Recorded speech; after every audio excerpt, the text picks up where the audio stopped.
Hello everyone, my name is Yanjun Zhu, a second-year master in Georgia Institute of Technology. You can call me Steven as well. Today, I want to present my project related to mortality prediction for patients in ICU.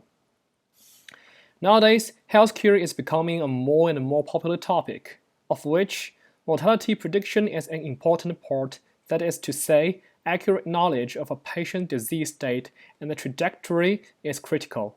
My project focuses on the task of ongoing mortality prediction in the intensive care unit, just means ICU.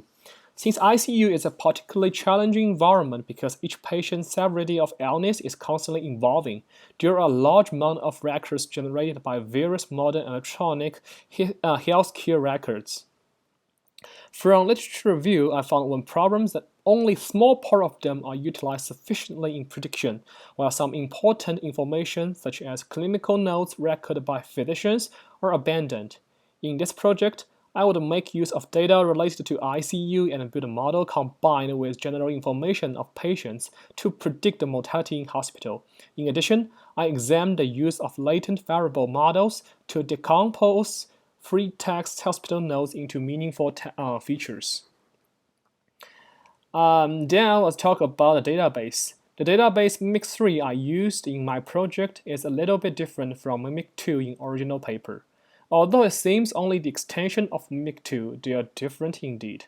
First, it keeps longer record from 2001 to 2012, which means the number of patients and information, including clinical notes, are much larger than MIMIC2. Secondly, some features are lost, such as patient age and SAPS2 score. Also, the clinical notes are different, which would influence the result of LDA model and the final prediction rate. After getting access to the database, I created 4 tables: ICU stay, patients, SASP2 for structured feature construction, and the notes for unstructured feature construction. Just copy the way the author built the baseline model. For age, I use admit time from table admissions minus DOB, date of birth, from table patients. If one patient has several admit times, the largest record was used to calculate. For SAPS2, I found for each single patient, there might be several records of SASP2 value since the patient may be sent to ICU more than once.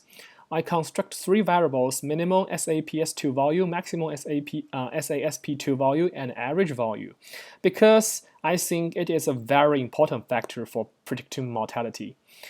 And for gender, it is already record in the table patients. Besides, I create 2 new features of each patient based on ICU data. The first one is the frequency of each patient was sent to ICU, and the second one is the longest time for each patient stayed in ICU. Thus, the total number of structured feature is 7. That is age, gender, 3 SAPS score, and ICU frequency, and the longest time.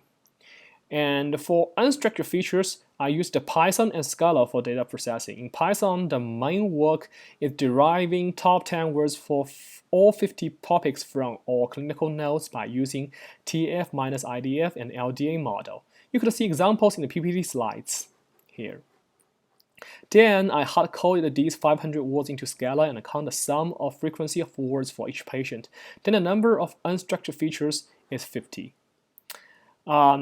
Hence, total number of features is 50 plus 7 equals 57. Besides, the patients whose age are under 18 are excluded, which copied from original paper. The evaluation matrix by which the models are judged is the area under the ROC curve, just AUC. For each of the models, the in-hospital mortality is predicted on the test set. In my project, I held out 30% of the patients as a test data set and the remaining 70 for training, and then compared 4 different models which were built by different features using support vector machine SVM. And the result is shown both in exact value and histogram. In author's paper, we could see that just from the output, we could see the structured features without SAPS value perform the poorest, and all features reached the maximum AOC value, and it improved 17.061%. And but I mean, for the unstructured and structured features model, the result is contrary to the observation of original paper. That is, in the author's paper, the AUC value reached 0.901, much larger than baseline model. However, in my project, it is even lower than the structured features. You can see that is 0.76 and 0.73. I think there are three main reasons. The first one is the top 10 words for all 50 topics derived from clinical notes are different since they are based in the LDA model setting are not the same. Since running LDA model locally need quite a long time and a large memory, I just set the iteration time into 20, which may not be enough for LDA model fitting the text data.